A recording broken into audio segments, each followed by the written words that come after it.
Can we win without even attacking in mono black? Well, hi, it's McFluffy52 here, and that is what we're trying to figure out today. We are playing a black burn deck.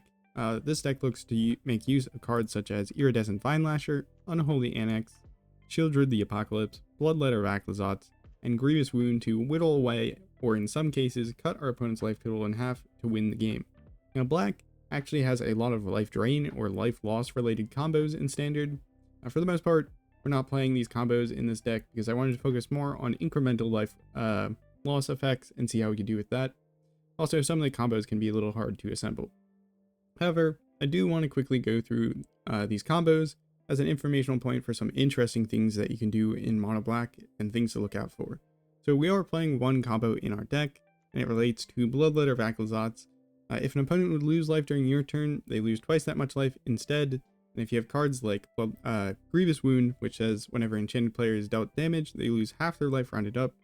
Well, half their life rounded up, doubled up by Bloodletter of Aclazotz is going to be their whole life total, and you'll go ahead and one-shot your opponent. Now there are two other cards that combo with Bloodletter of Aclazotz, those being Rush of Dread, which the last spree mode, this target opponent loses half their life rounded up, and Unstoppable Slasher, whenever it deals combat damage to a player, they lose half their life rounded up. So those are the combos with Bloodletter of Aclazotz. The other combos in standard in black relate to Bloodthirsty Conqueror. This card says whenever an opponent loses life, you gain that much life. So if you have an effect that says whenever you gain life, opponent loses life, this will loop with the Conqueror's ability once you get it started. So those cards are Starscape Cleric, Rotting Blight Priest, and Enduring Tenacity, which will loop with the Bloodthirsty Conqueror's ability. So those are all of the mono black combos that I'm aware of. Let me know if I missed out on any of them. But yeah, there is one other card that I just wanted to mention as another black burn spell in Corrupt here, which deals damage to any target equal to the number of swamps you control, and you gain life equal to the damage dealt this way. So there's ways that you can synergize with this if you're playing something like Enduring Tenacity, because then life loss turns into even more drain. And it's also just a nice effect because a lot of our effects in this deck are based on having permanents on the battlefield, and so if that becomes a problem, Corrupt might be a better option to play as a way to burn out your opponent. Anyways, that is the deck. If you want to see more videos like this, subscribe and leave a like if you're enjoying this video, and let's hop onto the rank ladder and see how we can do. Okay, opening hand. You go first. We have a 1-drop and a 3-drop, I guess, so it's not terrible. We didn't draw into any of our removal, but not going to Offspring because, well, we don't have the mana. But alright, Iridescent Vinelasher. I realize I didn't go through the cards all that much, but whenever a land you control enters, this creature deals 1 damage to target opponent. This does a little bit of drain, but if you have Grievous Wound, that 1 little ping damage now does half their life total rounded up, which is pretty cool. Opponent is on mono red.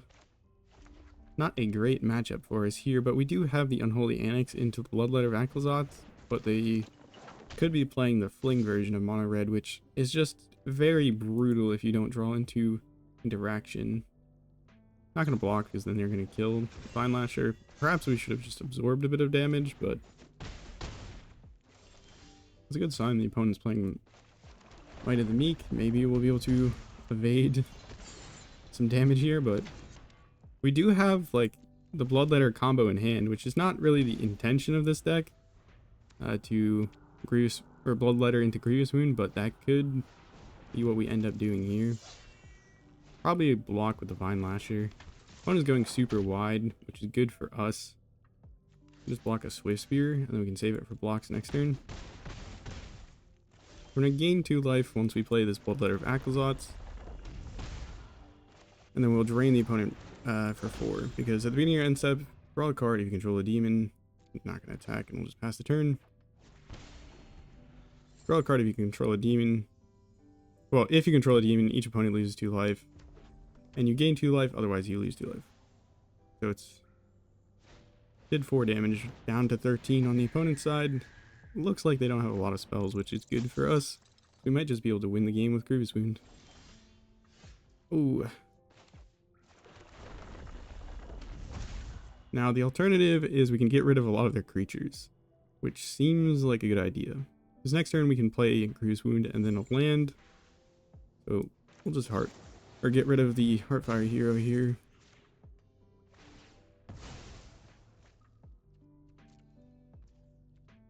And then we'll hold up the Go for the Throats. Drain them, another 4. Down to 7, so we don't even really need the combo. Again, 0 attacks have been made. And we're not even playing red for the burn spells. We are just quite literally playing things and standing still. We want to Grievous Wound the opponent. It's a little disappointing they didn't make this card a curse, but 1 damage to their face gets doubled up, and that gets doubled up by Bloodletter. Well, it gets set to half their life, whatever, you get the point. Okay, you go first. We will keep this hand. Turn 1 Duress is kind of nice. Even though, I guess, they're kind of starting with an 8-card hand because they're going to draw. I don't know. You might see these 3-tree mascots and wonder what we're doing here. The answer is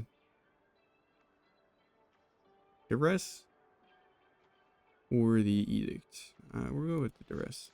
The reason we're playing 3-tree Mascot is it's a changeling, so it's actually all creature types, and so it works well with the Unholy Annex, because we can play this on 2, and then Unholy Annex is going to see this as a demon, and we can start draining on turn 3, which is pretty cool. Yeah, this was kind of going to happen regardless. The opponent's going to bat and steal that. Otherwise, we would have had to play that on the bat, which I don't even think, or like use the nowhere to run on the bat, which isn't also that much of a good trade. You can ask for it back. Nope. Opponent doesn't want to give it back. Play another Mascot so that when we play down Sheoldred, they can't just Edict it. Removal for the Slasher would be nice. We have 2 Anoint. 2 Anoint with a Affliction to permanently exile 3 drops, but haven't drawn into any of them. We'll just play Sheoldred. Sit still and watch the opponents maybe start losing life. Nah, they have the Go for the Throat. Unfortunate. Perhaps I should have Duressed first, but I assumed that they didn't have 2 removal spells in hand, and I assumed wrong. I'm not gonna worry about our life total here. They don't have Bloodletter down, so we do just lose half our life, but half isn't all. Okay, the opponent's gonna get rid of Duress. Duress. It's crazy that Duress is main deck standard card right now. Standard best of 1. I mean, makes some sense in the other settings, but something suspicious is going on. And for once it's not. I think we just got owned. We did not. We drew in. We had too many. Maybe I should have mulliganed with the 3-tree Mascot. Being like 2 of our cards in our opening hand, but I assume that we draw a little bit better into some sort of engine. Alright, well, we have Fabled Passage in the deck to trigger the Vinelasher, but Fabled Passage, definitely not the top deck we needed there. Fabled Passage, I don't really like it that much in Standard right now, but I do have to say it's nice because we can trigger the Vinelasher. It can come in untapped turn like 4 onward, and it also thins your deck, so I'm not entirely opposed to playing it, even in this monocolor deck. Nothing to do, so we'll run out the Vinelasher. We've got some good removal, so we don't just get slashed in half on repeat. And the opponent is it Pirates, I would assume? Or is it Artifacts? Something like that. Burn ya.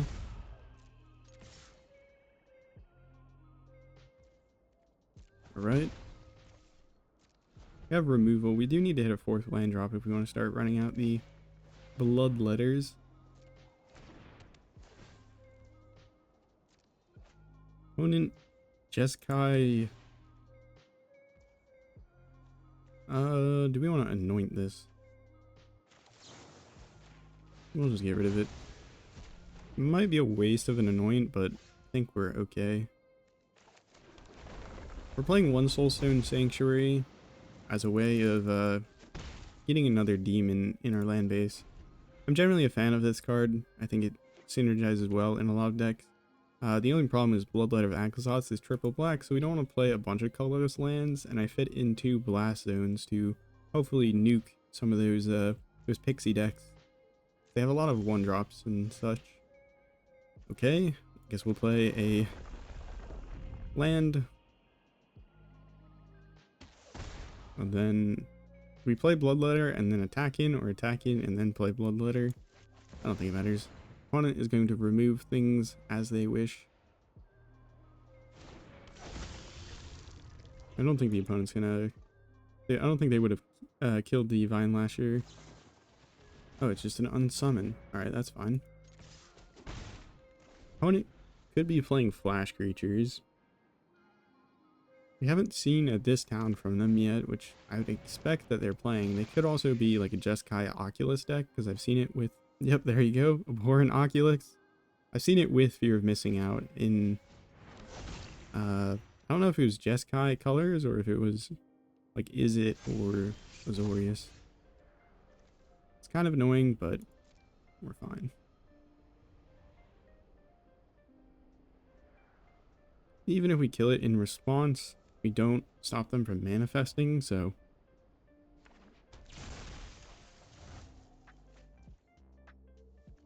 Alright, we will play the Bloodletter, and we'll Fabled Passage them for 4 damage, which is pretty funny. Grab a swamp. Come in, untap another 2. Duress. No helping hand. And we'll just hold back.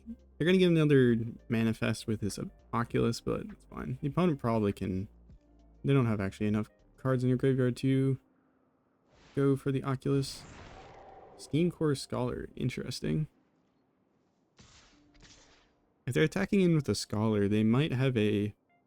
What's that? 2-card? Or 1-mana red card? Torch the Tower, which could kill our Bloodletter, and I don't really want to test fate, so I think we'll just take the damage.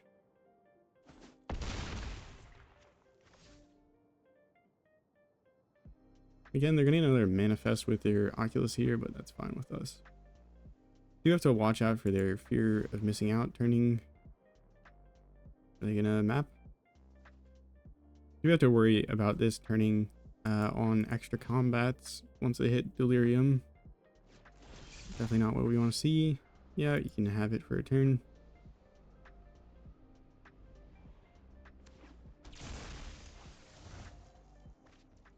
Annex is super good.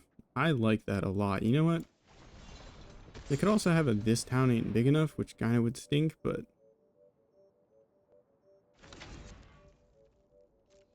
This will drain them for 4.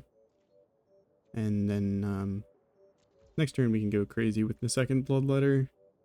We will kill their Oculus at some point, but I want to wait until like the last possible moment. If they're going into attack with it and they're going in with the Fear of Missing Out trigger, good option. And then we also can make it happen if they look to bounce it back to their hand or something, or they're looking to bounce something. All right, 2 Oculus in the grave. They probably have another recommission. We're not even going to have to attack. This is actually kind of crazy that we're about to just completely wreck our opponent here. Oh my goodness, this is so silly. Our land drop will do 4 damage. That's kind of insane when you think about it. Could kill the Fear of Missing Out, but fine. Opponent has 1 mana open, so I still don't know if I want to block. Boom, we got the opponent to use the Fear of Missing Out trigger on their Oculus, so then we can kill it in response, and they only get 2 attacks with the Steam Core Scholar. Can we block? This is 8 damage, and they're going to attack in for another 4. Do these decks play... I gotta believe they're playing Torch the Tower. Question is, does the opponent have like a Burst Lightning? Because then they could actually shock herself, or shock her face, because they're gonna do 4 and then you're gonna attack in a second time for 8, and then 8 plus 4 is going to bring us down to 2, but I think we just take. I think we're okay. Oh wait, they don't actually get the second attack trigger with the Steam Corsair. Alright, we're absolutely fine then. Perfect. Well, I'm sorry opponent, this is going to hurt. It's going to hurt a lot. Oh, Grievous Wound. I think that's less surefire than us playing a second Bloodletter of Aclazotz and then playing a land. Because then the opponent can't just unsummon one thing and stop themselves from dying. They can't respond to the land drop. They are going to take at least. They did have the Torch of the Tower the entire time. We played around it. Let's go. And then they take 4 damage, and then we just pass the end step, and they take 8 damage. Boom. Drained, burned, whatever you want to call it. Oh, okay. Opponent goes first is not the best. We have 2 nowhere to runs. We're only playing 2 of them in the deck. They don't hit everything, which is a little concerning. Then we have a 3-tree Mascot with no Annex to go with it. I think we still give it a go. We have 2 removal spells, so I should hopefully slow down mono red enough to where we can find a heavy hitter. Maybe I'm wrong though. We will find out. It's Boros. Ooh, okay, so these nowhere to runs feel a lot better now that I know it's Boros, because Boros is sheltered by ghosts and other things that give hexproof, and this can get around hexproof. But we need the opponent to not have monsters, or like, not be able to pump it up too big, because then we can't stop it. Oh, alright. Now the real question is, do we know where to run now, or do we wait until their turn? The problem with waiting till their turn, as I was trying to explain, was if they play out 2 enchantments, they get 2 +1 counter effects from the scavenger here. Got so many Fabled Passage, which is kind of nice because we'll thin out our deck here, but I think we know where to run this turn. The question is then scavenger or challenger. I want to do the challenger, but I think the scavenger is actually better. Though if they have the double striking mouse, I think I'll regret this, but we do have another nowhere to run, and this shouldn't get past 3 toughness, hopefully this turn. That's kind of why I went for the scavenger there. How much damage are we taking, opponent? Though if the opponent does have the 1-drop enchantment and the monstrous rage, we could be in trouble.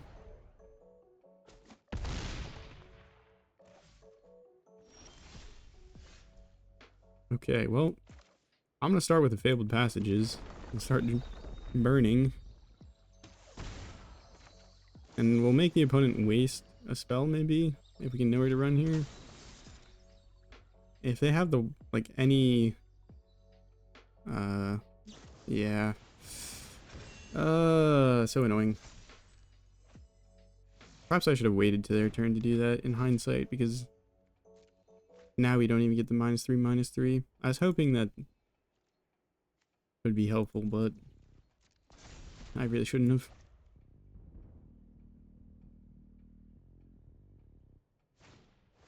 Oh no, no, no. We are so dead. We are so dead.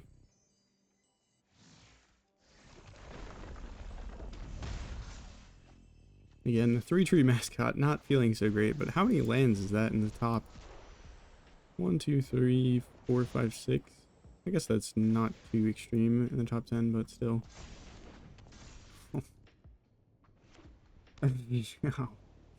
Yo!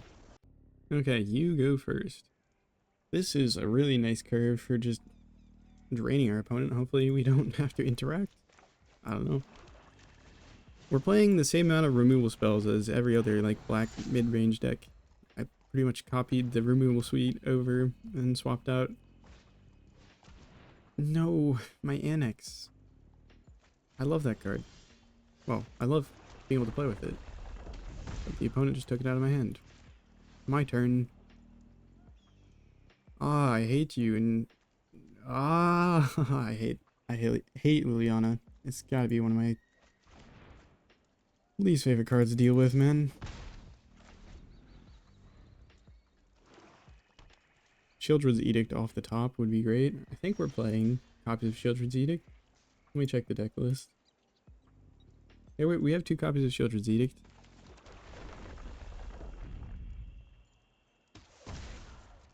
Aha, keep taking an opponent. Are they gonna actually go for the Throated? That'd be kind of funny because then we can get in with our Sheoldred. They know we have the Sheoldred though, so probably not gonna do it. They have the land drop into Liliana, which is kind of annoying. Alright, well.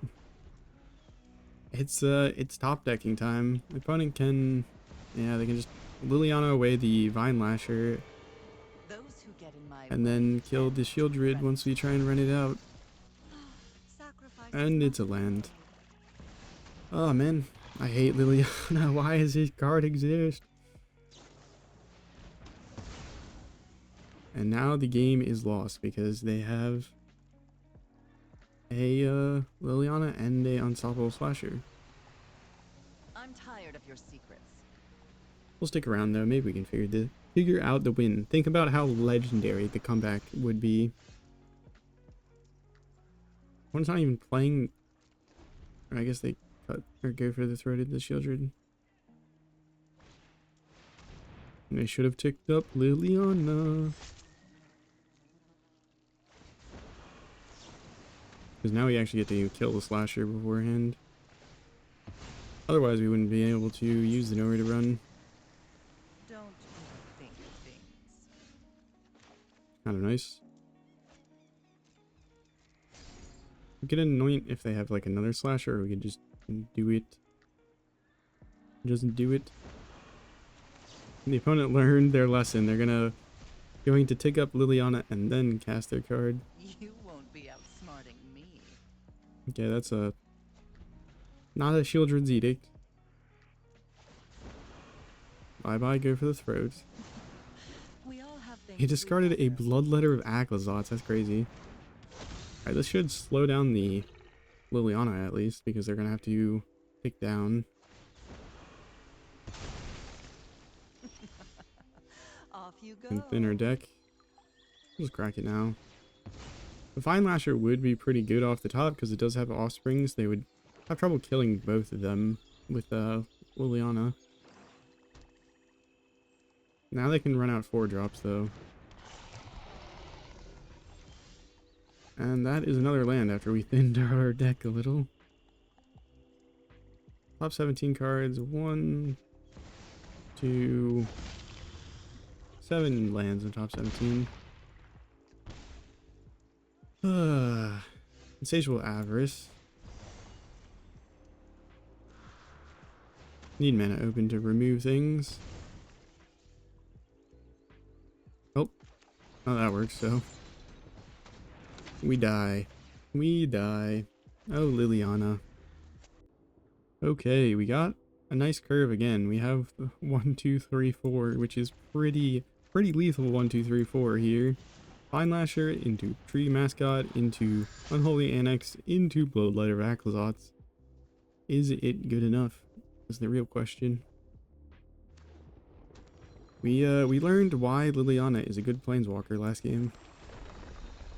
A little unfortunate, but it happens. I will be glad when that card rotates, I'm not gonna lie.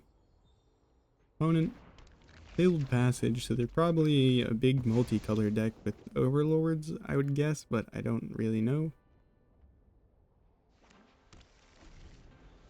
White, so maybe it's a Caretaker's Talent deck. Or a Beanstalk deck, I guess. It's usually what they end up being. Okay, that was not... Oh, it's just a Pixie deck that's running Fabled Passage for some reason. That feels very out of place. Maybe that's just me. Try and start drawing some cards here.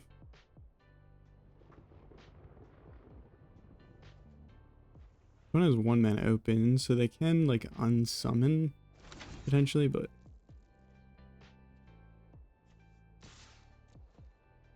go in with the Vinelasher, I guess. Make it hard for them. They are going to bounce it. Well, we don't mind because we drain you. Fabled Passage with the Vinelasher. That's cool.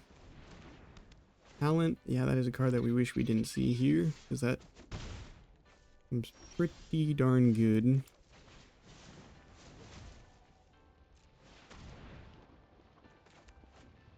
Can cut down one of these otters. I think I'll save the Fabled Passage for when we get Bloodletter of Aclazotz down. They're not going to be able to kill both these Vinelashers. Nice thing about Offspring here, kill this and then swing in. I guess they could have a flash creature potentially. We're going to bounce the token and the Storm Chaser's talent. The talent and the Nurturing Pixie. There's a this town ain't big enough, definitely in that hand. That's what I would bet. I feel like the opponent really should have gotten rid of the 3-tree mascot, because then we'd be hurting ourselves with our own Annex. Oh, life totals will be moving down. we're doing it. We're doing it against the Pixies deck. I can't necessarily condone running Fabled Passage in the Pixies deck. Understand though if you don't have the rare lens.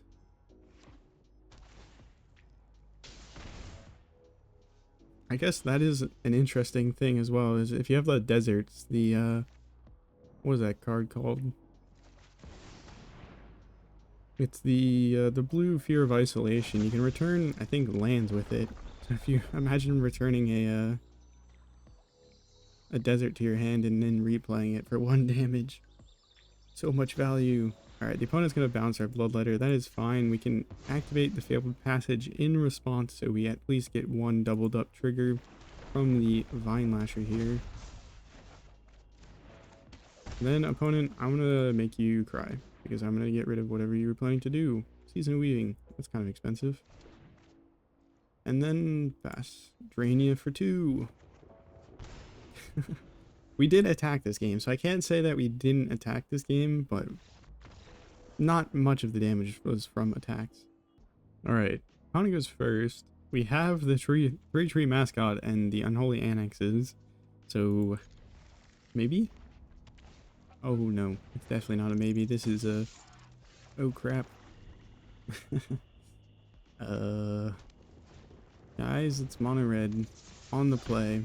And we don't have our we don't have any of our 6 1-mana spells. I don't think this is gonna go well, and we haven't managed to hit our 3rd land drop.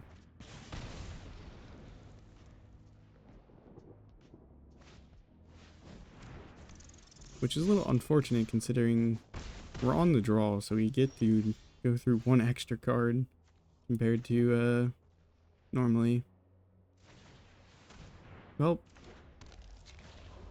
that's magic. Just draw better. Probably doesn't help that 3-tree mascot doesn't do much on its own.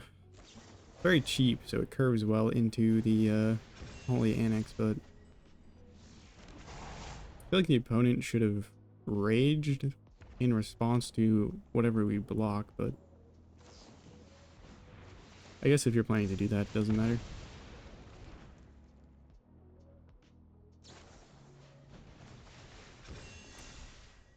I think we're dead. Might be wrong, but I think we're dead.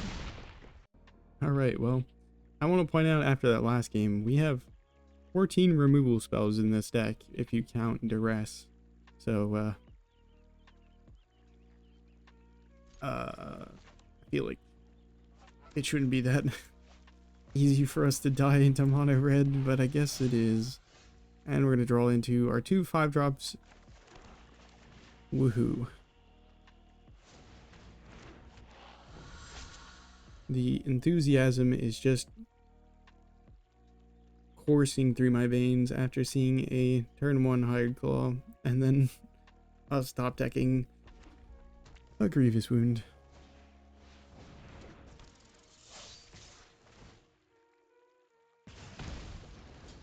Opponent doesn't have any mana open, so we can just block the Hired Claw, reduce 1 damage. An Edict, I will take that.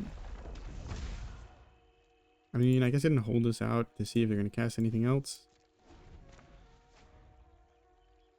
We could also go to block the Hired Claw and then Edict it after they go for like a Monstrous Rage, perhaps. Oh my god.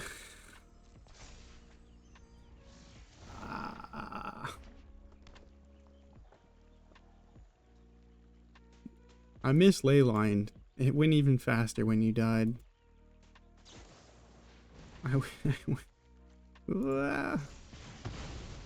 This is so annoying. We also have 4 like 1-drop creatures that can block in this deck.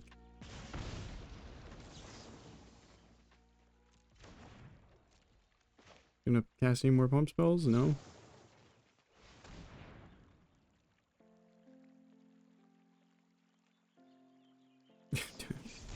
Why? Why not just cast on the Emberheart Challenger and do even more damage? I guess they expect us to have another removal spell. Joke's on them. 14 is not enough. 14 is not enough removal spells.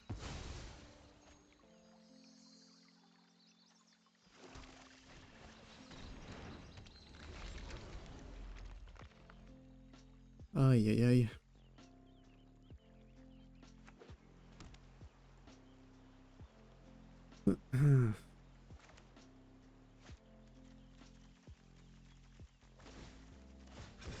Opponent getting some extra value out of definitely not one of the most pushed red 2-drops in a while.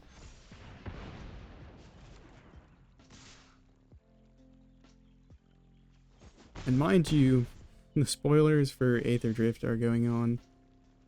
People were freaking out over, well, not really freaking out is an appropriate thing to say, but people were like, wow, green got another 2-mana 3/3.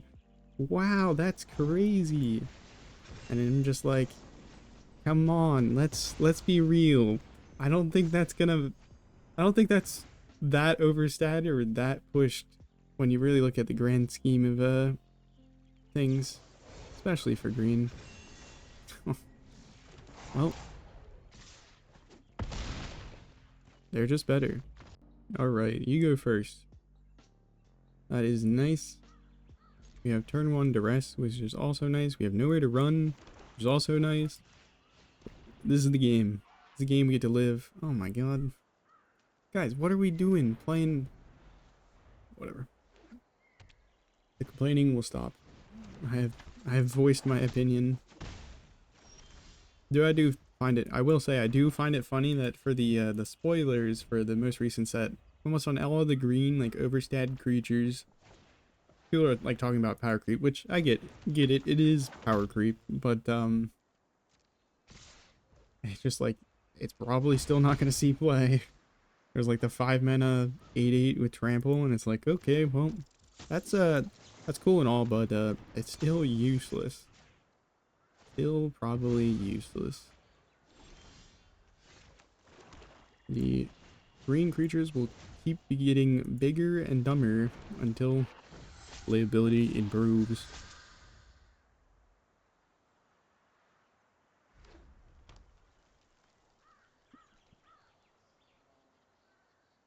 The green that does see play in standard is like Beanstalk and the Overlord.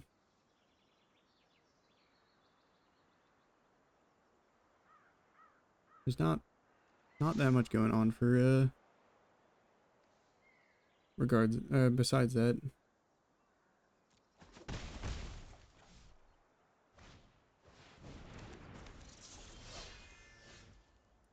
Okay. Play the Fabled Passage and see if we can win the deck, I guess, and then we'll play out the Mascot as another blocker.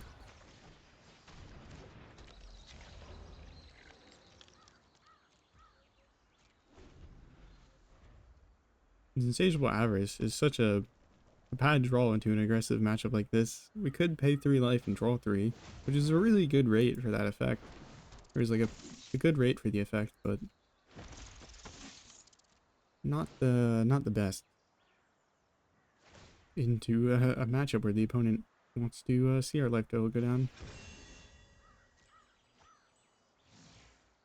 Opponent not giving the Emberheart Challenger double strike and trample is interested. Interesting. I guess they don't plan to attack. They do plan on attacking. I guess they don't think we're gonna block. They have no mana open, so we can just block the Swift Spears.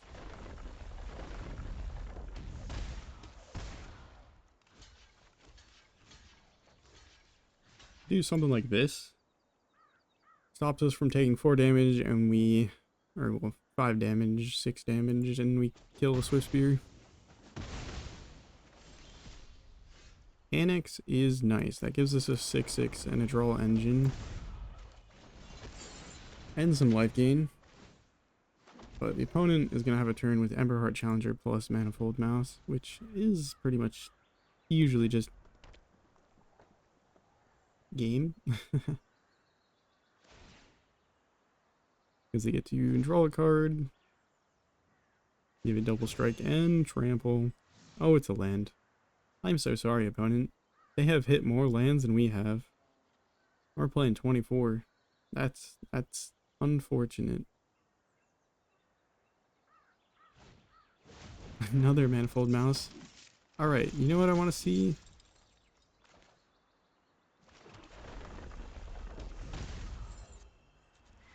We unlock, and then what we're going to do is we're going to actually search a card, put it to the top of our library. That card is going to be Gix's Command. Destroy each creature with power 2 or less, and well, we can choose whatever other mode we want, and that will go into our hand. We don't even have to draw with the Avarice. We will be blocking whatever nonsense they create with this challenger. That is so many mice. So many mice. Scavenger, we don't really care about that. In fact, if they play it out, we're happy because we have the Gix's Command to sweep their entire board, hopefully. Cross our fingers. Oh, they didn't go to attacks. Oh, this is going to be so brutal.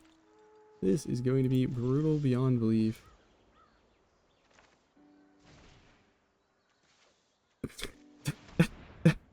This is so mean. It is so mean. I should have played the Sanctuary beforehand, but we get some bad top decks, and then we get to see the other side of the coin when the Boros deck cannot top deck. That one Duress that where we got rid of the Shard Mage's Rescue probably helped a lot for preventing further problems. Alright, that is going to do it for this video. Hopefully you enjoyed. Is this deck good? The results may vary, I think, in terms of how good this deck is, but I think it's pretty fun. And a lot of the cards, if you do like kind of craft this deck, are cards that see play in like your standard mono black decks, which are Unholy, Annex, Bloodletter of Aclazotz, Gix's Command, and like Sheoldred are more like in favor and out of favor in the standard meta. And then Insatiable Avarice is, I don't think is a terrible card to have, but yeah, that is the mono black deck here. Hopefully you enjoyed. If you did, you know, like, comment, subscribe, all that stuff helps out the channel a ton. And consider watching the video from yesterday where we played Igra combo, where you kind of blow up the entire board and swing in with a massive cat. Anyways, have a nice morning, evening, night, afternoon, wherever and whenever you're watching. Take care of yourself. Ciao.